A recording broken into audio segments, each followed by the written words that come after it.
여러분, 사람이 죽을 때가 가까이 오면은 가장 중요한 말들을 자기의 자녀들에게 말하게 됩니다. 제가 죽는 것은 아니지만 마지막에 가까우니까 신구약에서 가장 중요한 말씀들, 우리 신앙생활의 핵심이 되는 그런 말씀들을 매주일 전하고 있습니다. 여러분도 그런 줄 아시고 한 주일 한 주일 말씀을 귀담아 듣고 꼭 마음속에 새기시기를 바랍니다. 그리스도인은 어떻게 살아야 하는가? 여러분, 그리스도인은 어떻게 살아야 하는가? 질문을 했을 때에 여러분은 무엇이라고 대답을 하시겠습니까? 가장 적합한 대답은 성경 말씀대로 살아야 합니다 라고 할 수 있을 것입니다. 그런데 그 대답은 너무 광범하고 추상적입니다. 이 질문에 대한 구체적인 답을 구약에서 찾는다고 하면은 바로 미가서 6장 8절 오늘 본문의 말씀입니다. 정의를 행하고 인자를 사랑하고 겸손히 하나님과 함께 행하는 것이다 라고 할 수 있습니다. 특별히 이 말씀은 하나님 말씀대로 사는 것이 바로 참된 예배인 것을, 하나님이 기뻐 받으시는 예배인 것을 우리에게 보여줍니다. 먼저 생각할 것은 잘못된 신앙생활 또는 잘못된 예배입니다. 이것은 6절과 7절이 우리에게 보여줍니다. 성도들이 하나님 앞에 나아갈 때에 내가 무엇을 가지고 여호와 앞에 나아가서 경배할까 합니다. 무엇을 가지고 나아갈까, 여기에 관심을 많이 둔다는 것입니다. 그래서 어떤 사람은 내가 번제물로 1년 된 송아지를 가지고 나아갈까 합니다. 1년 된 송아지는 하나님 앞에 제사로 드릴 단일 품목으로는 가장 귀한 것이라고 할 수가 있습니다. 그런가 하면 7절에 보면 어떤 사람은 여호와께서 천천의 수양이나 만만의 강물 같은 기름을 살찐 부분을 좋아하실까 그렇게 합니다. 이 말씀은 솔로몬의 성전 봉헌 때를 생각나게 합니다. 왜냐하면 그때에 엄청난 제물을 하나님 앞에 드렸기 때문입니다. 그때 성경의 열왕기상 8장에 보면은 소를 22,000마리나 하나님 앞에 제사로 드렸습니다. 양을 12만 마리나 드렸다고 했습니다.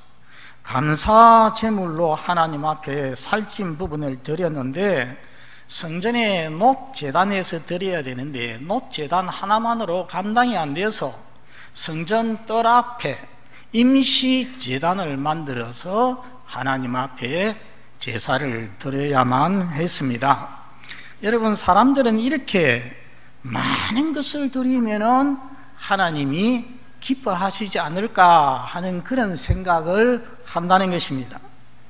7절 하반절에는 어떤 이는 내 허물을 위하여서 내 맏아들을 내 죄로 인하여서 내 몸의 열매를 하나님께 드릴까 하고 있습니다. 여러분, 생각해 보셨습니까? 내 몸의 열매가 무엇이겠습니까? 내 몸의 열매, 자식을 말하는 것입니다. 부모에게는 자식보다 더 귀한 것이 없습니다. 그래서 내 자식을 드리는 것은 최고의 드림, 최고의 정성, 최고의 희생입니다. 그래서 옛날부터 자신의 자식을 신께 제물로 드리는 일들이 들어 있었습니다. 여러분, 이스라엘 동쪽에 있었던 암몬이라고 하는 나라가 있었는데, 이 암몬 족속들은 주신이 뭐냐 하면은 몰렉이었습니다. 몰렉이 어떻게 생겼느냐 하면은 두상어 머리 부분은 소 모습이었습니다. 그리고 몸은 사람 모습으로 되어 있는데 팔을 이렇게 내리고 있는 것이 아니라 팔을 이렇게 뻗어서 받치는, 손바닥을 위로 해서 이렇게 만들어졌습니다. 제조가 됩니다. 그러면은 이 몰렉 신에게 어떻게 제사를 드리느냐? 이게 황동상으로 되어 있어요. 황동상. 그 안에다가 불을 지펴서 가열을 해가지고 시뻘겋게 되면은 그 손 위에다가 자식을, 아기를 갖다 놓는 것입니다. 어떻게 되겠습니까? 상상하기도 싫은 그런 일이 일어날 것입니다. 그때에 그 제사장이 북을 막 미친 듯이 친다고 해요. 사람들로 하여금 그 비참함을, 아기의 울음소리를 잊어버리도록 하기 위해서. 여러분, 이스라엘이 이 암몬족의 이런 악습을 배워서 예루살렘 밑에 있는 흰놈의 골짜기라는 곳에서 몰렉을 세워놓고 그 짓을 행했습니다. 그리고 또 어떤 사람은 자기 자식을 하나님께 드릴까 하는 생각도 가졌다는 것입니다. 오늘 본문을 보면 자기의 가장 귀한 것을 하나님께 드리면 하나님이 설마 내 죄 용서해 주시지 않을까? 설마 내 소원을 들어주시지 않을까? 그런 생각을 가지고 내가 내 맏아들을, 내 몸의 열매를 하나님께 드리면은 하나님이 받으실까?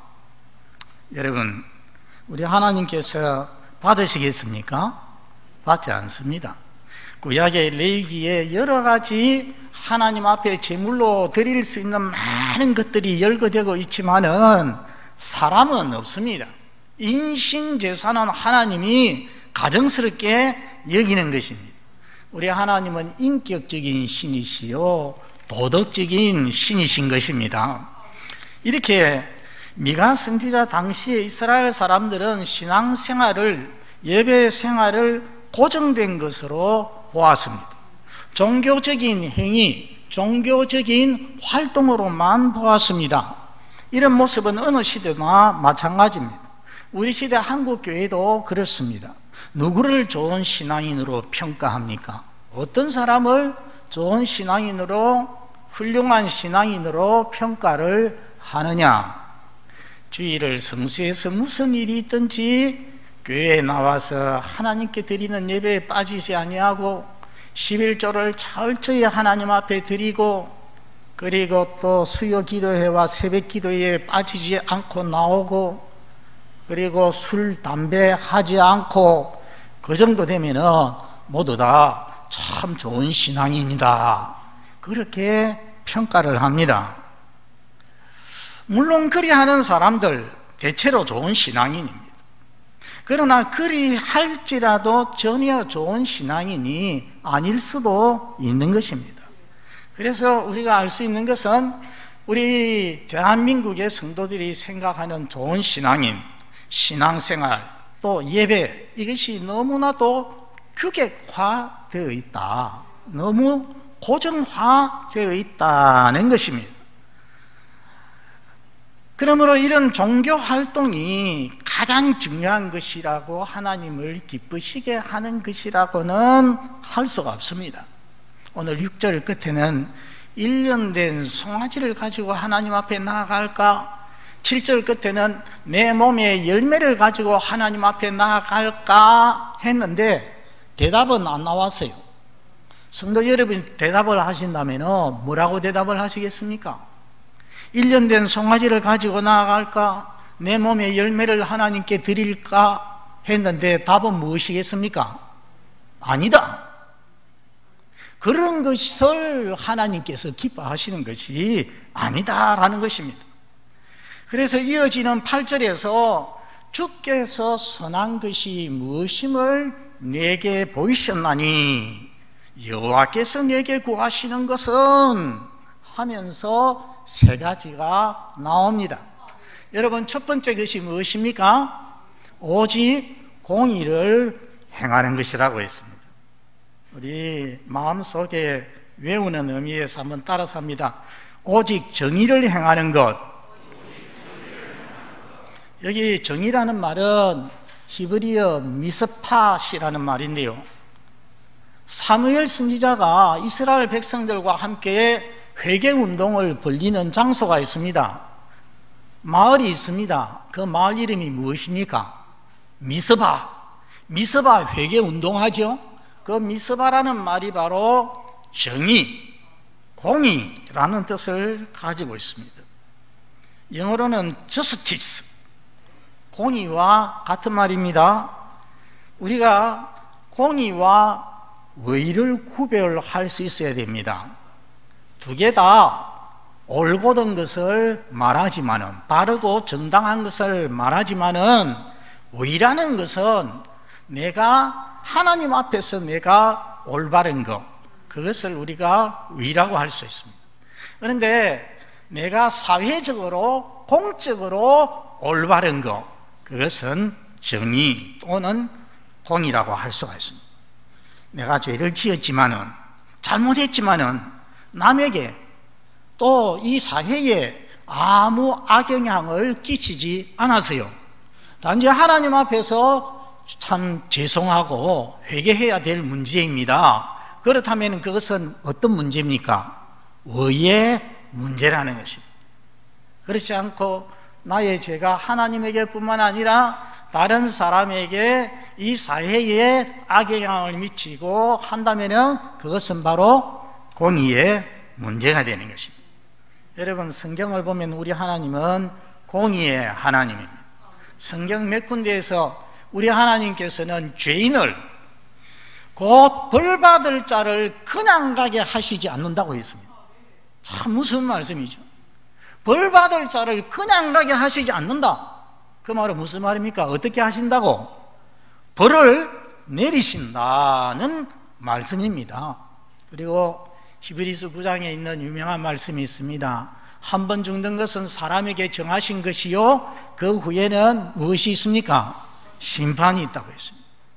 인생들이 이 세상에 살면서 많은 죄악을, 남이 알지 못하는 죄악도 저지르는데, 한 번 죽는 것은 사람에게 정하신 것이요, 그래서 한 번 죽음으로 끝이 나버린다면은 그것은 아주 불공평한 일입니다.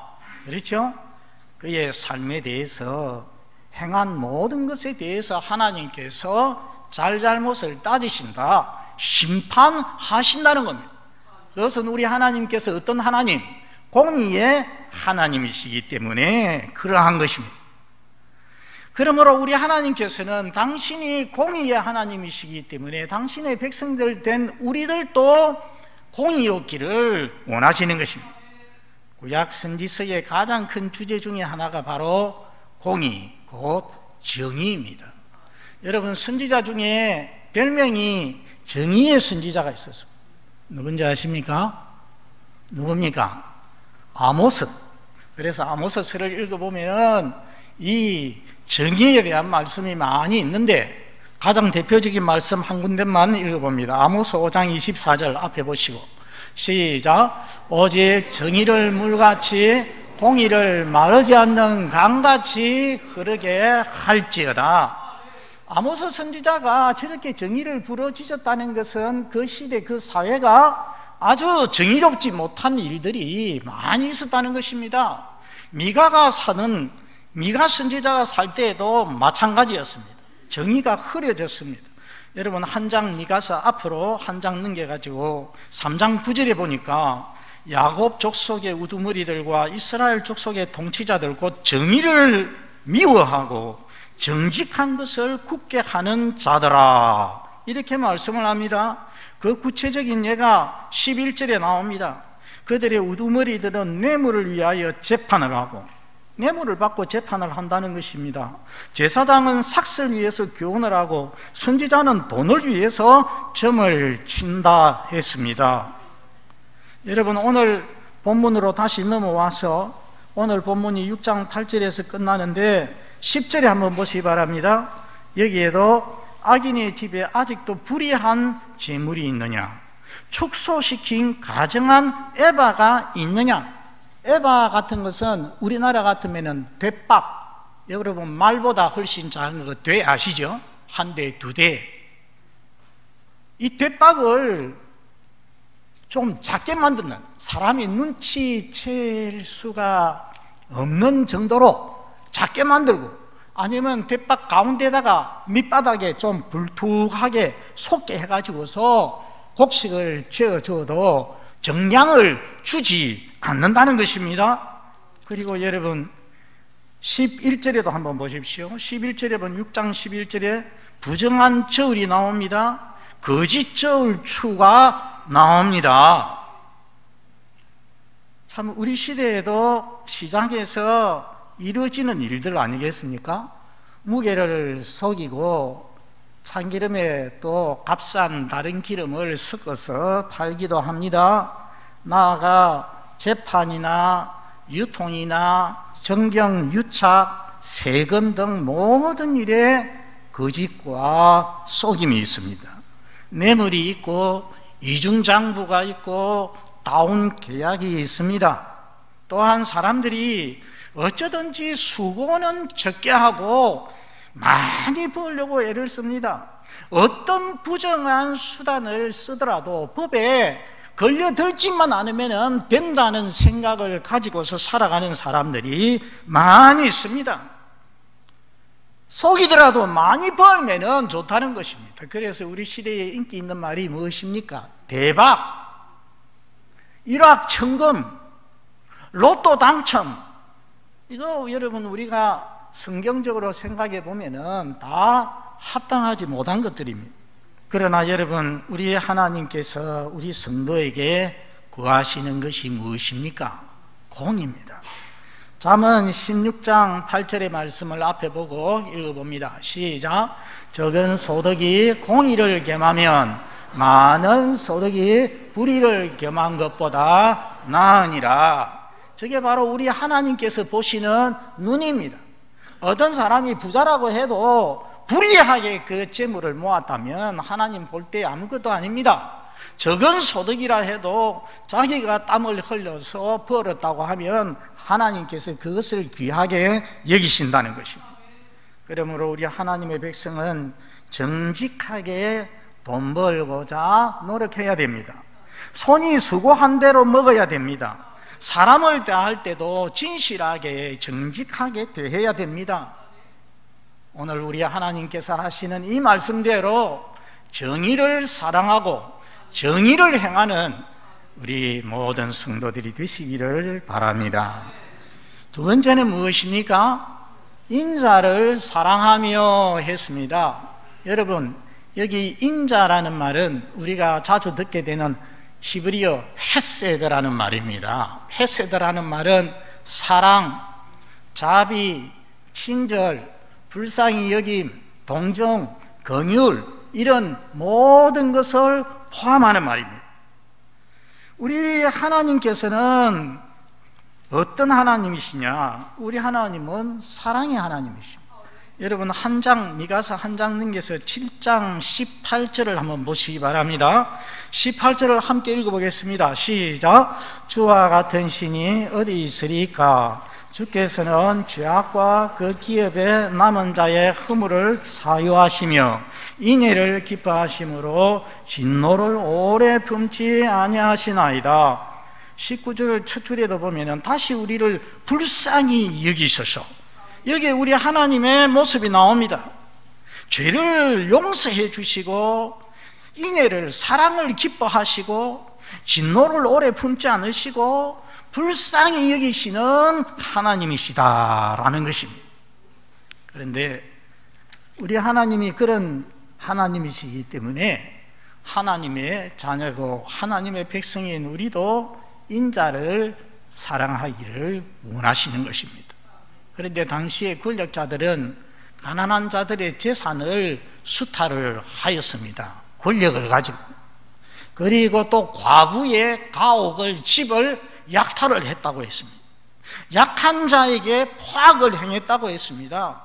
인자를 사랑하라는 이 말씀은 약하고 가난한 자를 무시하지 말고 친절과 자비를 베풀라는 말씀입니다. 여러분, 지난 8월 26일에 인천공항을 통해서 저 아프가니스탄 사람 약 380여 명이 우리나라에 도착을 했습니다. 보통 이 사람들을 난민이라고 부르는데 우리나라에서는 한국을 도운 이들 또는 공로자들이라고 신문에도 내고 그렇게 불렀습니다. 그 도착하시는 분들이 자긍심을 가질 수 있도록 했다는 것입니다. 그리고 우리 국민이 따뜻하게 환대를 했습니다.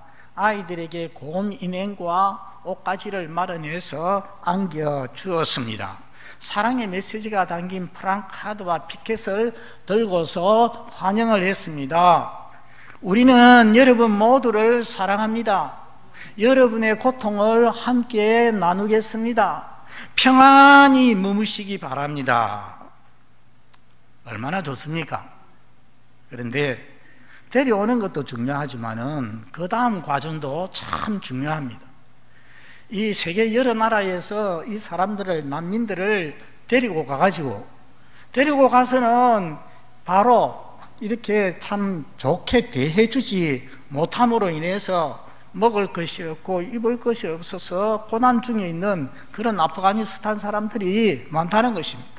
하루에 2끼밖에 못 먹는데 2끼 주는 음식도 너무 부족하다는 것입니다. 그에 반해서 우리나라에 머무는 아프가니스탄 사람들의 모습이 인터넷으로 알려졌는데 이 사람들은 인터넷을 가지고서 놉니다. 아이들은 축구장에서 자유롭게 축구를 하면서 노는 거예요. 세계에 다 알려지는 거죠. 여러분, 이게 얼마나 참 가슴 따뜻하고 훈훈한 소식인지 모릅니다. 바로 이렇게 하는 것이 하나님의 뜻입니다. 인자를 사랑하는 것입니다. 또한 인자를 사랑하는 것은 나에게 잘못한 자에게 자비를 베푸는 것입니다. 누가 나에게 잘못했다고 해서 그것을 마음속에 잊지 아니하고 꼭 간직을 했다가 그것을 갚아주려고 하는 그런 사람이 되어지지 말고 불쌍히 여기고 용서하라는 것입니다.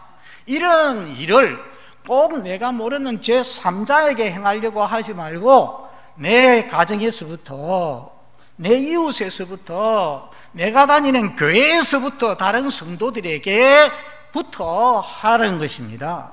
그렇게 하는 것이 진정한 사랑의 실천인 것입니다. 오늘 예배 드리는 우리 사랑하는 모든 성도들, 우리 하나님의 이 말씀을 기억하고 자비 베풀기를 좋아하는 성도들이 다 되시기를 바랍니다. 세 번째는 겸손하게 하나님과 함께 행하는 것이라고 했습니다. 한번 따라서 합니다. 겸손하게 하나님과 함께 행하는 것. 행한다는 것은 걷는다는 것입니다. 그 말의 뜻은 사는 것입니다. 하나님을 믿는다면서 하나님 없는 자처럼 생각하고 말하고 행동하고 해서는 안 된다는 것입니다. 늘 하나님을 의식하고 인정하고 복종하고 의지하면서 살아야 한다는 것입니다. 여러분, 구약의 훌륭한 신앙생활을 나타내는 3가지 말이 있습니다. 하나는 뭐냐면은 임 엘로힘, 엘로힘은 하나님, 임은 가치, with God, 하나님과 함께라는 뜻입니다. 또 하나는 리프네이 엘로힘, 리프네이는 앞에서, before God, 하나님 앞에서 사는 것. 또 한 가지는 아카레이 엘로힘, 아카레이라는 것은 에포트입니다. 에포트, 하나님을 따라서 사는 것. 자, 첫 번째는 무엇이었어요? 하나님과 함께. 두 번째는 하나님 앞에서. 세 번째는 하나님을 따라서. 하나님 앞에서 호람대오의 삶을 신전의식을 가지고 사는 것. 또 하나님 따라서, 뒤에서 하나님 따라서 사는 것. 그것보다는 하나님과 함께 걷는 것. 이것이 하나님과 가장 가깝고 친밀한 교제를 보여주는 것입니다. 여러분, 하나님과 동행은 그냥 아무 말도 없이 같이 가는 것을 말하지 않습니다. 동행자와 인격적인 교제를 나누면서 그분을 알아가고 배워가고 그분의 삶을 닮아가는 것을 의미하는 것입니다. 잠언 13장 20절 앞에 보고 한번 읽어봅니다. 시작. 지혜로운 자와 동행하면 지혜를 얻고 미련한 자와 사귀면 해를 받느니라. 동행자의 영향을 받기에 마련이라는 것입니다. 성도가 하나님과 동행하면 지혜로운 하나님의 지혜를 가지게 되고 선하신 하나님을 닮아서 선하게 되어지는 것입니다. 그것이 진정한 동행의 모습입니다. 여러분, 아모스 선지자는 말하기를 두 사람이 뜻이 같지 않으면 어찌 동행하랴 했습니다. 그렇죠? 뜻이 같지 않으면 두 사람이 함께 계속 갈 수 없습니다. 그러면 우리 성도가 하나님과 동행하는 삶을 살아야 되는데, 하나님과 함께 사는데, 하나님과 함께 길을 가는데 내 뜻대로 해야 되겠습니까? 하나님 뜻대로 해야 되겠습니까? 하나님 뜻대로 해야죠. 우리 하나님은 우리를 지으신 주인이시오 왕이시오 지극히 높으신 자 아닙니까? 나는 그 하나님 뜻에 항상 하나님 뜻이 무엇인지 신경을 쓰면서 주의를 하면서 그러면서 걸어가야지. 하나님 내 뜻대로 하십시오, 내 뜻대로 내가 가는 대로 갑시다, 그렇게 할 수 없는 것입니다. 자기를 낮추어서 하나님 뜻을 생각하고 하나님 뜻대로 살아가는 그 모습이 바로 겸손히 하나님과 동행하는 것입니다. 성도 여러분, 우리 하나님은 교만한 자를 대적하시고 겸손한 자에게 은혜를 베푸신다고 했습니다. 우리 이사야서 57장 15절 말씀을 한번 보겠습니다. 시작. 지극히 존귀하며 영원히 거하시며 거룩하다 이름하는 이가 이와 같이 말씀하시되 내가 높고 거룩한 곳에 있으며 또한 통회하고 마음이 겸손한 자와 함께 있나니 이는 겸손한 자의 영을 소생시키며 통회하는 자의 마음을 소생시키려 함이라.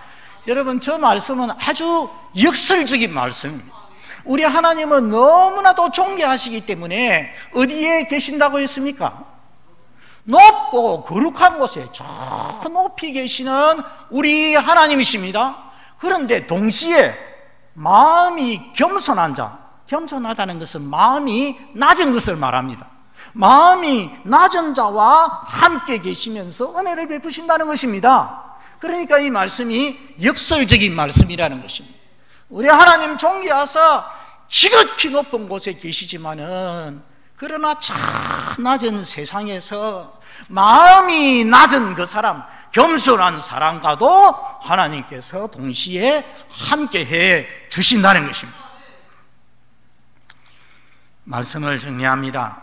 오늘 말씀을 보면은 예배와 생활이 다른 것이 아니라는 것을 알 수가 있습니다.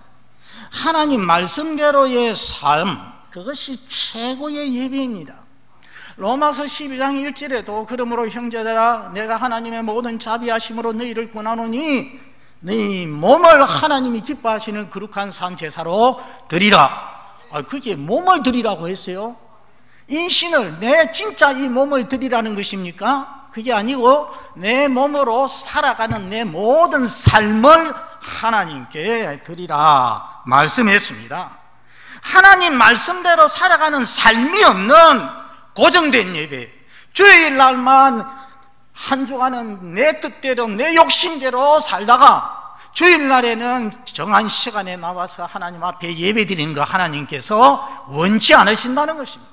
그런 예배는 하나님께서 미워하신다는 것입니다. 우리 하나님이 원하시고 기뻐하시는 신앙생활, 예배가 무엇입니까? 공의를 행하고 인자를 사랑하고 하나님과 겸손히 함께 행하는 것입니다. 우리가 이 말씀을 가만히 생각해 보면 공의를 행하고 인자를 사랑하는 것은 십계명의 두 번째 돌판의 요약이라고 할 수 있습니다. 그런데 겸손히 하나님과 함께 행하는 것은 십계명의 첫 번째 돌판하고 통하는 말씀입니다. 그러니까 오늘 이 말씀이 미가서 6장 8절이 구약 성도들의, 오늘날 우리 성도들의 삶이 어때야 되는지, 예배가 어때야 되는지를 잘 보여주는 핵심적인 말씀이다라는 것입니다. 사랑하는 성도 여러분, 우리 하나님께서는 우리의 삶의 제사를 원하십니다. 우리의 변화된 삶을 원하십니다. 공의를 행하고 인자를 사랑하고 겸손히 하나님과 함께 행하는 우리 동부교회 모든 성도들이 되시기를 바랍니다. 우리 아버지 하나님, 오늘 하나님의 말씀을 통하여서 진정한 신앙생활이 무엇이며 참된 예배가 무엇인지 깨닫게 하여 주시니 감사합니다. 늘 정한 시간에 하나님 앞에 빠짐없이 나와서 귀한 것을 드리는 것이 참된 예배가 아니라 오직 공의를 행하며 인자를 사랑하며 겸손히 하나님과 함께 행하는 것이라고 말씀하여 주셨사오니 우리 아버지 하나님, 우리 성도들의 삶이 변화되게 하여 주시옵소서. 우리의 예배가 하나님의 은혜와 능력으로 변화되게 하여 주시옵소서. 한 주간 동안 참으로 공의를 행하며 인자를 베풀면서 하나님과 동행하면서 살다가 주일날에 그 마음 그대로 가져와서 하나님 앞에 참된 예배 드리게 되는 저희 모든 성도들이 되게 하여 주시옵소서. 예수님 이름으로 기도드리옵나이다. 아멘.